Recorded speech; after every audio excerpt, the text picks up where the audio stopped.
El sistema de acceso a la plataforma de información del mundo ya fue implementado. Se utilizan códigos, código de barra, código de alarmas, código para internet, código para cuentas bancarias, código de seguridad nacional.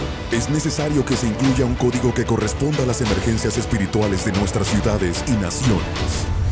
Este es el código de vida. Jesucristo dijo: yo he venido para que tengan vida y la tengan en abundancia. El Centro Global de Avivamiento en Carolina del Sur presenta Código de Vida con el pastor Félix Fernández. Muy contento en este día porque tengo la entrevista de vida. Está conmigo el pastor Leonidas Mejía de la Iglesia Sendas de Amor de República Dominicana, quien fue mi maestro de escuela dominical, mi mentor espiritual, quien me motivó a ir a mi primer viaje misionero en Costa Rica, donde aprendí muchísimo. Así que no se desconecte de esta entrevista porque vamos a estar hablando mucho de evangelismo y también de liberación. Pastor Leonidas, mi mentor, bienvenido aquí a Código de Vida. Bendiciones, pastor. Para mí es un placer y un privilegio estar aquí compartiendo contigo. Amén, qué bendición. Bueno, después de tantos años de caminar juntos y de aprender mucho de ti, qué bueno tenerte aquí en Carolina del Sur, en Greenville. Eso es un gran testimonio. Antes de comenzar con la entrevista de los temas espirituales, quiero que nos digas cómo Leonidas Mejía acepta a Cristo y cómo se convierte en un evangelista. Yo recuerdo que mi hermano era cristiano, era ayudante de pastor. Y ellos ya tenían un tiempo, ya tenía un tiempo en el evangelio. Cuando yo llego de Estados Unidos, yo era ateo. Y yo decía que Dios no existía. Mi madre, que era cristiana, ella siempre me decía, sin yo ser cristiano, me decía: el Señor me dijo que mis hijos van a ser como árbol plantado junto a corriente de agua. Wow. Yo no lo era cristiano todavía. Y yo recuerdo que estando en el último banco, era una iglesia parecida a esta, más o menos, no tan grande, pero en cuanto a los muebles, similares a esto. Y estando allá atrás, yo dije: Señor, si tú quieres que yo te sirva. Mi hermano estaba sentado al frente de la iglesia. Si tú quieres, eso lo dije yo en mi corazón. Nadie lo escuchó ni lo dije en voz alta. Yo creo que tú mandes a mi hermano que está ahí al frente para que me venga a buscar. Wow. Y tan pronto yo terminé de decir esa oración, esa como petición en mi corazón, inmediatamente él vi que se paró. Yo no esperé que se parara y pasé al frente. Llego a mi casa. Yo le pregunto a mi hermano: ven acá, ¿y eso es convertirse? Y él me dice: sí, eso es convertirse. Y yo: pero yo no sentí nada. Y me dice: lo que sucede es que es un acto de fe. Y yo: ya está bien. Y le digo yo a mi hermano: mira, tú sabes una cosa, yo quiero orar, pero es que yo no sé qué decirle. A los 2 minutos se me acaba y dice: dile todo lo que tú sientas. Y yo le dije a Dios esa noche: Señor, si tú quieres que yo me levante a orar, tienes que llamarme a las 5 de la mañana para que me dé tiempo a prepararme, a orar, prepararme y llegar a tiempo al trabajo. Y de repente, a las 5 de la mañana, yo oigo una voz resonante, fuerte, como con un timbre fuerte: Leonidas. ¡Wow! Veo todo oscuro, llamo y busco por todas partes. Y busco a mi mamá a ver si era ella que me había llamado. Nadie. Cuando miro el reloj, las 5 de la mañana. Wow, una prueba de que Dios te llamó. Entonces yo entendí que Dios me llamó y comencé desde ahí en adelante a buscar a Dios en oración. Vamos con otra pregunta al pastor Leonidas Mejía de la Iglesia Sendas de Amor, quien fue mi maestro de escuela dominical y también mi mentor espiritual y quien me llevó a Costa Rica a conocer la pasión de los cristianos costarricenses. Leonidas, ¿cuándo recibes el llamado a ser evangelista y qué tiempo tienes ya sirviendo al Señor? Bueno, sirviendo al Señor tengo más de 40 años. Yo me convertí en el 79, por ahí. Yo recibí el llamado a través de la palabra. Yo veía esa palabra que decía, y iba y anunciaba el evangelio a otras ciudades cercanas. Yo sentí en mi corazón algo que me ardía y que me estaba llamando a eso, pero aparte de eso, también me soñaba en las tarimas, predicando en los campos. Yo veía los árboles y veía la tarima y yo sabía que Dios me estaba llamando al ministerio, pero no había iniciado. Y entonces una noche en la iglesia, en un servicio de oración, Radamés, tú lo conoces, Figueroa, que es profeta, me dijo, yo te veo a ti predicando en tarimas. Wow. Y yo dije, pues si el Señor, si Él me ve a mí en tarima, yo lo que tengo que comenzar a predicar.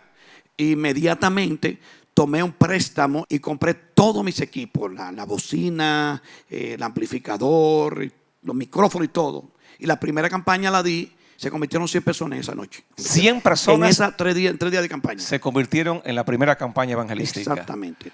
Leonidas, ¿cuántas actividades tú hacías por semana o por mes y cuántos países lograste visitar en actividades evangelísticas? Bueno, aparte de los retiros y de la vigilia, yo generalmente predicaba toda la semana. Yo duré por más espacio como de 10 a 15 años predicando toda la semana de miércoles a sábado en las canchas. Me gustaba porque yo entendía. En los barrios populares de República Dominicana. Porque yo entendía que esas eran las personas que necesitaban. Yo quería, donde quiera que yo veía como mucha gente, yo decía, aquí es bueno para hacer una campaña. Porque yo entendía que con un solo tiempo tú podías alcanzar muchas personas a la vez.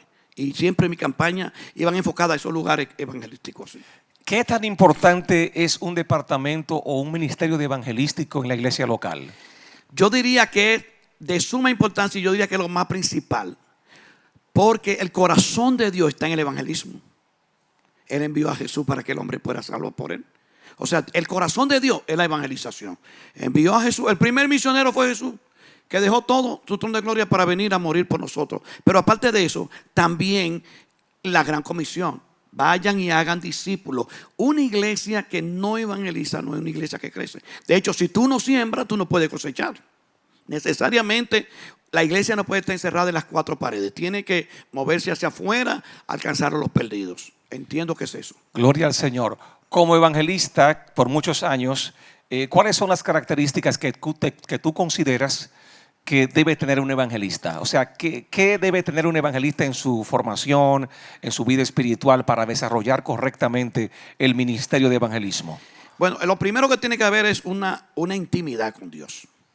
Si no hay intimidad, no hay nada. O sea, si tú no tienes intimidad, porque Dios es que te va a dar la dirección, la directriz. Primero, esa intimidad con Dios. Segundo, tú tienes que tener pasión por las cosas de Dios y amar al Señor de todo corazón. Y luego, simplemente creerle a Dios y moverte en fe, que Dios te va a mover a donde Él quiere llevarte. Y luego Dios va a ir abriendo las puertas. Así comencé yo. De hecho, cuando Dios me llamó al principio, donde yo primero comencé a trabajar como evangelista, era en las cárceles. Y yo comencé a ver presos convirtiéndose en las cárceles. Y veía personas siendo sanadas y restauradas. Y por ahí comenzó la pasión. Y tiene que haber una pasión por las cosas de Dios. Tú debes amar. Primero, para todo tiene que ser primero Dios. Lo más importante tiene que ser Dios en tu vida. Impresionante lo que Dios hace. Damas y caballeros, estamos en su programa Código de Vida, en la entrevista de vida con el pastor Leonidas Mejía, pastor de la iglesia Sendas de Amor, quien fue mi maestro de escuela dominical, también mi mentor misionero, me invitó al primer viaje misionero y también amigo por muchos años y colaborador en muchas áreas. Venimos en breve y vamos a continuar en breve con más de esta entrevista. Oh Jehová, aviva tu obra en medio de los tiempos. En medio de los tiempos, hazla conocer. Este es el tiempo de Dios para esta generación. Este es el tiempo del mover de Dios. En Carolina del Sur, existe un punto de encuentro donde se decreta el propósito y el mover de Dios para las naciones. Este punto es el Centro Global de Avivamiento, con los pastores Félix y Marixa Fernández. Ven, acompáñanos, descubre el verdadero propósito de tu vida y recibe un milagro de parte de Dios. Martes a las 7:30 de la noche, capacitación bíblica y formación para líderes en el Centro de Entrenamiento Global. Miércoles a las 8, miércoles de recarga. Un poderoso servicio de avivamiento con adoración, predicación, ministración y oración por los enfermos. Y los domingos a las 11 de la mañana, servicio evangelístico y de avivamiento con adoración, predicación de la palabra de Dios, oración por los enfermos y por los amigos, y transmisión a la ciudad y a las naciones a través de nuestros medios de comunicación. Ahora, en nuestras nuevas facilidades, en el 3825 Saluda Den Road, Easley, Sur Carolina, 29640. Ven y experimenta el poder, la liberación, la salvación y el amor de Dios. Y sé parte de los que escriben un nuevo capítulo en la historia. Centro Global de Avivamiento, decretando el mover de Dios en las naciones.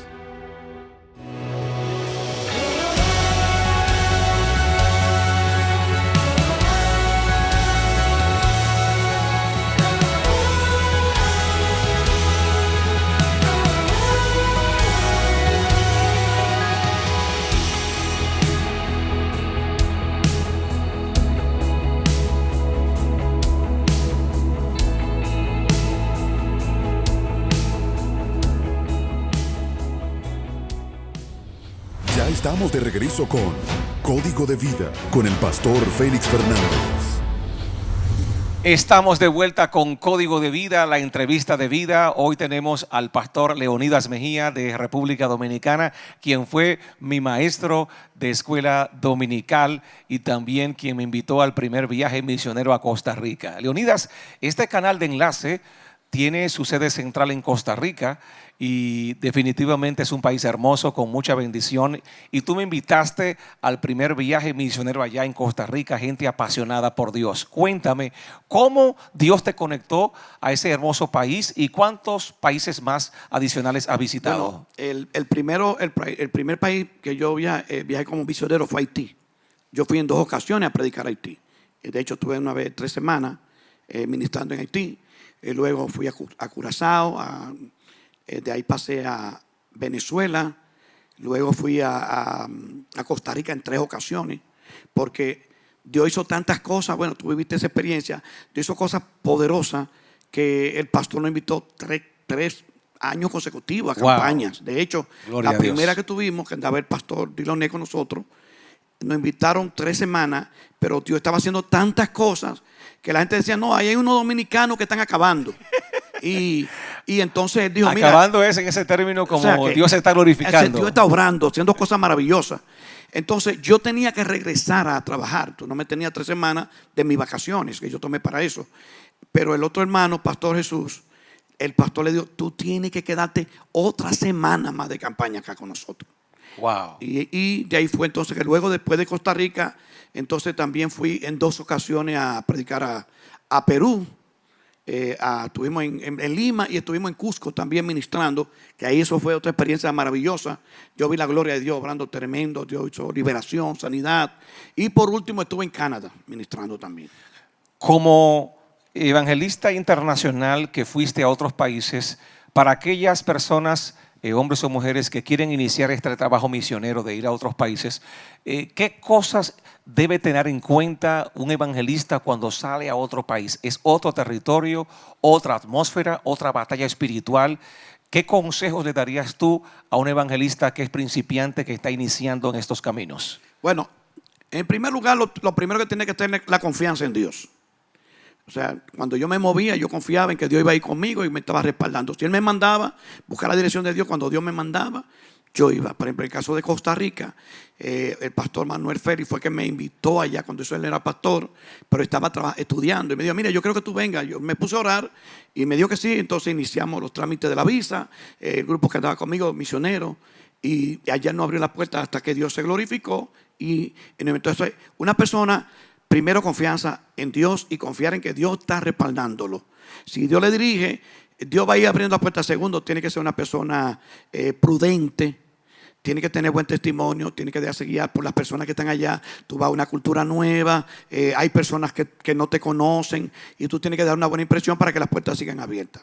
Y confiar en que Dios va a obrar.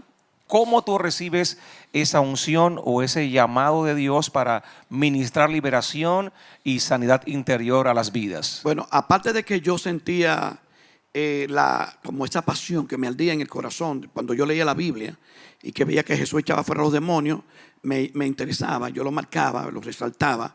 Aparte de eso, yo tuve sueño donde en una ocasión yo estaba durmiendo y veía como unos demonios que entraban a mi habitación. Wow. Y entonces esos demonios eran como pequeños, como si fueran pequeños duendes. Y yo recuerdo que yo como que le decía, te reprendo, y como que no se iban. Pero entonces yo vi la Biblia encima del escritorio donde yo estudiaba la palabra, que precisamente por medio de la palabra, lo que dice la Biblia, creyendo lo que ahí dice, ellos tienen autoridad en el nombre de Jesús.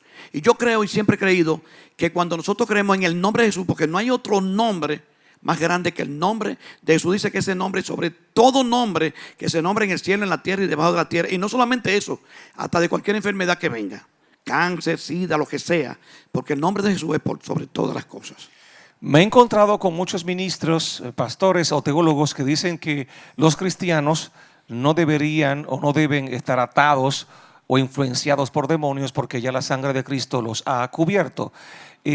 ¿Cuál es tu punto de vista con respecto a esto? ¿Puede un cristiano tener puertas abiertas o tener influencias demoníacas?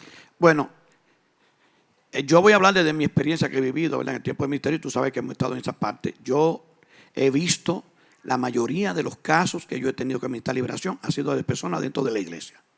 No diga que son inconversos, está bien, pero sobre todo personas que son cristianos que quizá no se han entregado completamente, no sé lo que es, yo no puedo decir, pero sé que han sido cristianos porque le han abierto puerta al enemigo o porque hay áreas en su vida que no han sido sanadas, falta de perdón. Yo he conocido casos que después de ser administrado sanidad han sido liberados, pero no quiere decir que sean poseídos, pero sí opresiones. Han sido atados, que no le dejan crecer, que no le dejan avanzar en la fe, no le dejan avanzar en el Señor, pero la mayoría que yo he ministrado han sido personas dentro de la iglesia. Wow. ¿Hay alguna diferencia entre el ministerio de liberación y también el ministerio que promueve la sanidad interior? Yo creo que van de la mano una con otra. Por ejemplo, yo por la experiencia, ya después de un tiempo, yo trato de que las personas que quieren recibir liberación, lo primero que yo trabajo con ellos es la sanidad interior. Porque entiendo, ¿de qué trata sanidad interior? Bueno, la importancia de sanar heridas del pasado. Tú sabes que hay personas que han venido abusadas a la iglesia, que fueron abusadas en su niñez por un familiar, amigo o algo, y tienen ese resentimiento o esa amargura o odio. De hecho, hay algunas de esas personas que han sido abusadas en su infancia, que a través de la relación de esposo y de pareja se afecta por el hecho de no ser sanada en esas áreas. Entonces yo trato primero la sanidad, porque es más fácil luego la liberación, porque ya ha sido sanada esa área y no hay una puerta abierta para que el enemigo tenga ningún derecho legal sobre esta persona. Y luego entonces trabajo la liberación. Como pastor, ¿qué piensas tú con respecto a ese ministerio activado en la iglesia? Porque hay iglesias que no creen en esto de liberación y de ministración de sanidad interior. ¿Crees tú como pastor que es importante en una iglesia tener un departamento o un ministerio que se encargue de esta área? Claro, mira, yo entiendo que eso es importantísimo, porque si una persona está atada, que le impide crecer, que no puede madurar en la fe, que no se desarrolla como cristiano, la liberación es para esa persona. Para eso el Señor vino. Dice la Biblia que para esto apareció el Hijo de Dios, para deshacer las obras del diablo. Entonces el ministerio de sanidad y liberación es importantísimo, porque va a ayudar a las personas que sean libres totalmente. Como dijo Jesús, Jesús no quiere que nosotros estemos en la iglesia simplemente para vivir, como que vivamos. No, Él dijo: yo he venido para que tengan vida y la tengan en abundancia, o sea, una calidad de vida en el Señor. Y eso es lo que Dios quiere con sus hijos. Entonces yo entiendo que es importantísimo el ministerio de liberación, porque va a ayudar a la iglesia a crecer. Y no solamente eso, sino porque a veces hay influencia negativa dentro de la iglesia, que cuando la persona tiene el ministerio de liberación, normalmente está acompañado también por el ministerio de este ministerio que le ayuda como a discernir, el discernimiento de espíritu, que tú puedes discernir qué se está moviendo en los aires. Y puede atar eso porque eso hace muchas veces que impide el crecimiento de la propia iglesia incluso. Wow, impresionante. Me he encontrado a personas, incluyendo ministros, que no creen que los demonios existen y que creen que eso es del pasado. Pero tú, que has estado ligado a ese ministerio, ¿cuáles han sido las experiencias que tú recuerdas más, digamos, impactantes con demonios?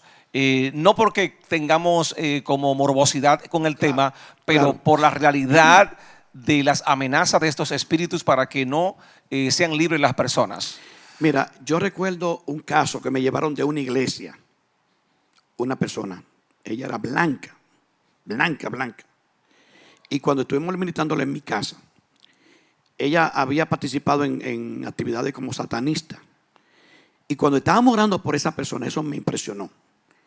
Esa persona sacó la lengua tan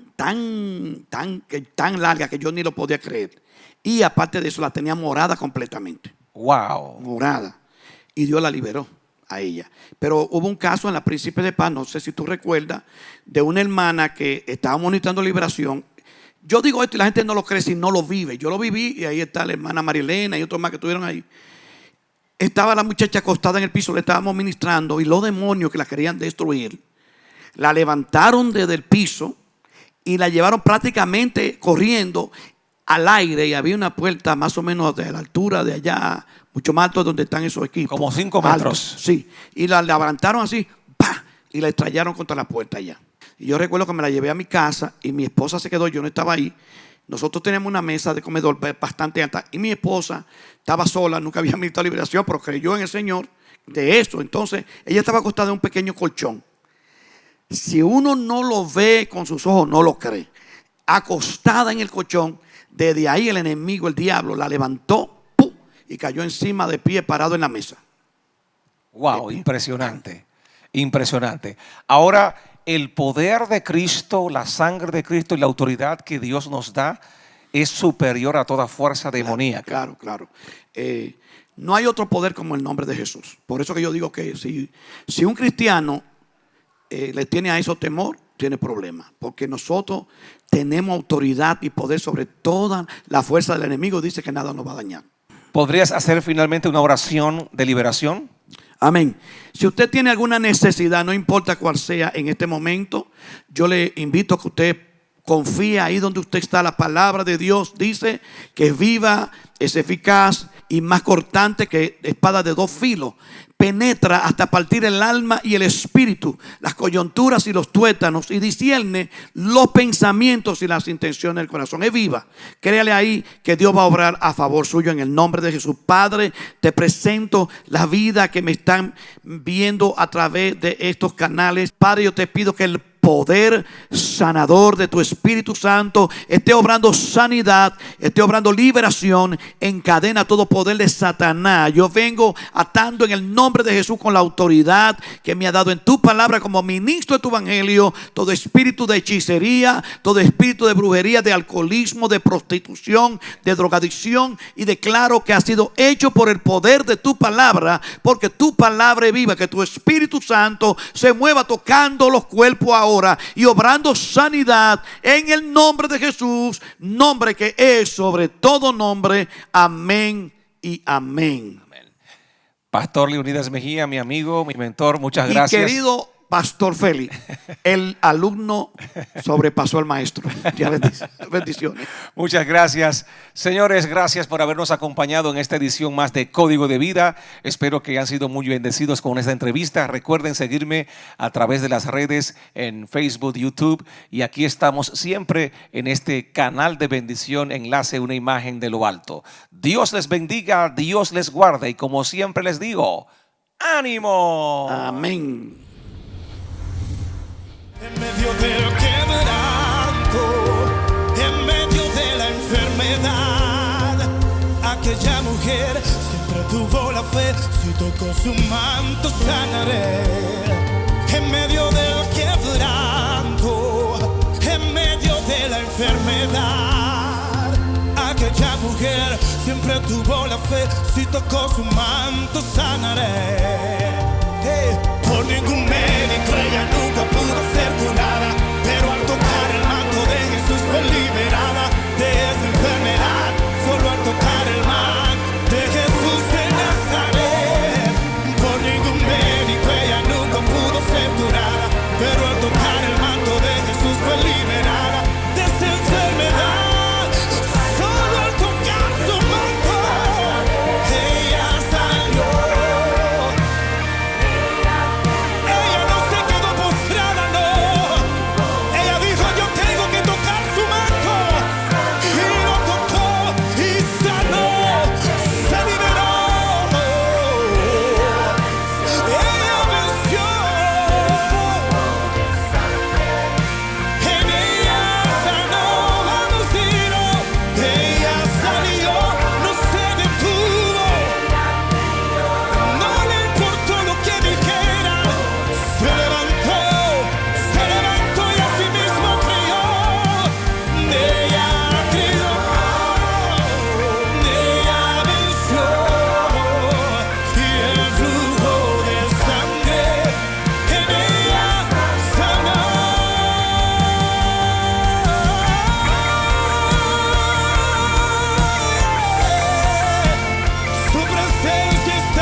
Ella se acercó y ella tocó y el flujo de sangre en ella sanó. Escucha, ella dio, ella se acercó, ella se movió, ella venció y el flujo de sangre en ella sanó. Había gastado todo cuanto tenía, aún así su fe prevalecía. Había sufrido